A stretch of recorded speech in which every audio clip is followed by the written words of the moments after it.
Welcome Bangalore to Salem foods. இன்றைக்கி பார்க்க போகிற ரெசிபி என்னன்னா பொட்டேட்டோ முறுக்கு சிப்ஸு. உருளைக்கிழங்குனாவே பிள்ளைங்களுக்கு ரொம்ப பிடிக்கும். அதுவும் முறுக்கு சிப்ஸு பொட்டேட்டோன்னா ரொம்பவே பிடிக்கும்.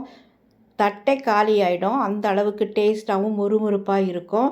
ஸ்கூல் விட்டு வந்த உடனே இந்த மாதிரி சிம்பிளாக சீக்கிரமாக செய்யக்கூடிய இந்த முறுக்கு சிப்ஸு செஞ்சு கொடுங்க. இது எப்படி செய்கிறதுன்னு வாங்க பார்க்கலாம். 2 உருளைக்கிழங்கு எடுத்திருக்கேன். இது தோல் சீவி நம்ம கட் பண்ணி வச்சுக்கணும். பெங்களூர் டு சேலம் ஃபுட் சேனலுக்கு ஒரு சப்ஸ்கிரைப் பண்ணிவிட்டு ஒரு லைக் கொடுங்க ஃப்ரெண்ட்ஸ். என்னுடைய ரெசிபிஸ் எல்லாம் உங்களுக்கு பிடிக்கும்னு நான் நம்புகிறேன்.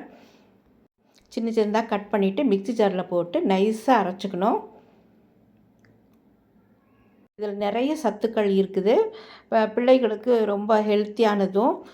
இன்னொன்று பெரியவங்க இது கொஞ்சம் அவாய்ட் பண்ணுவாங்க, வாயு அதிகமாக இருக்குதுன்னு. இதில் போடுற இன்க்ரீடியன்ட்ஸ் சாப்பிடும்போது நமக்கு எந்த ஒரு பிரச்சனையும் வராது. இப்போ ஒரு பவுல் எடுத்துக்கிட்டேன். அதில் அரிசி மாவு ஒரு 2 கப்பு எடுத்துக்கிட்டேன். இந்த அரிசி மாவை நீங்கள் ஸ்டீமில் வேக வச்சுக்கிட்டிங்களா நல்லா மொறுமொறுப்பு நல்லாவே இருக்கும். நான் ஸ்டீம் அரிசி மாவு இது. கடலை மாவு 1 கப்பு போட்டிருக்கேன். அப்புறம் சீரகம் ஒரு 1/2 ஸ்பூனு, ஓமம் ஒரு 1/2 ஸ்பூனு, சால்ட்டு, அப்புறம் பெருங்காயத்தூள் ஒரு சிறிதளவு சேர்த்தணும். இதெல்லாம் சேர்த்தனா நமக்கு ஜீரண சக்தி ஏற்படும். வாயு நமக்கு எதுவும் பிரச்சனை வராது. இப்போ நம்ம அரைச்சி வச்ச இந்த உருளைக்கிழங்கு விழுதை இதில் சேர்த்திக்கலாம். மிளகாத்தூள் காரத்துக்கு ஓரளவு சேர்த்திக்கிட்டேன் நான். ஒரு 1/2 ஸ்பூன் அளவு சேர்த்துங்க போதும். இப்போ எல்லாம் கலந்து விட்டுடலாம். கலந்து விட்டுட்டு கொஞ்சம் தண்ணி தெளித்து நம்ம அதாவது பிழிகிற அளவுக்கு நம்ம பிசைஞ்சிக்கணும். அவ்வளோதாங்க, சிம்பிளானது. நம்ம இதை ஊற வைக்கணும்னு அவசியம் இல்லை. உடனே நம்ம செஞ்சிடலாம். ரொம்ப ஈஸியான இந்த சிப்ஸை நீங்கள் கண்டிப்பாக செய்வீங்க. இது நல்லா பிசைஞ்சிட்டு பிறகு சூடான ஆயில் இதில் ஊற்றிட்டு நல்லா பிசைஞ்சு வைக்கலாம். பிசைஞ்சிட்டு நான் உடனே பிழிய ஆரம்பிச்சிட்டேன். முறுக்கு உலக்கையில் தான் நான் இதை பிழிஞ்சேன். அதாவது நம்ம முறுக்கு மாதிரி பிழியாமல் அப்படியே பீஸாக போட்டு நம்ம செய்யும் பொழுது குழந்தைங்களுக்கு ரொம்ப பிடிக்கும்.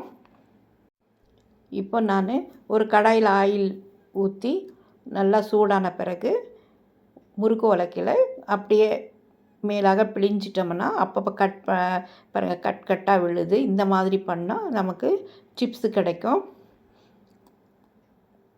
அவ்வளோதாங்க. குறைவான ஆயில் போட்டு நான் கொஞ்சமாக இது சுட்டு எடுக்க போகிறேன். ஏன்னா நிறைய ஆயில் வேண்டாம் இதுக்கு. கொஞ்சமாக ஆயில் போட்டு சுட்டால் போதும். ஏன்னா நம்ம ஒரு நாளைக்கு வச்சு சாப்பிட்ற மாதிரி தான் நான் இன்றைக்கி செஞ்சுருக்கேன். அதனால் குறைவான ஒரு இது தான் இன்றைக்கி. ஆயிலும் ஊற்றிருக்கேன், முறுக்கும் அவ்வளோதான் செஞ்சுருக்கேன்.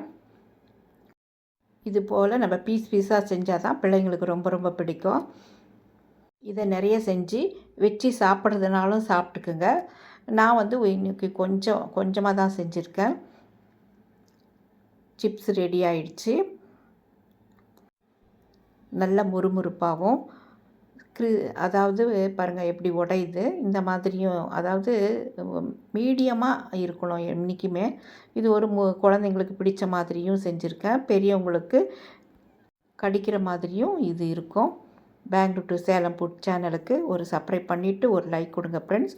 தேங்க்யூ ஃபார் வாட்சிங்.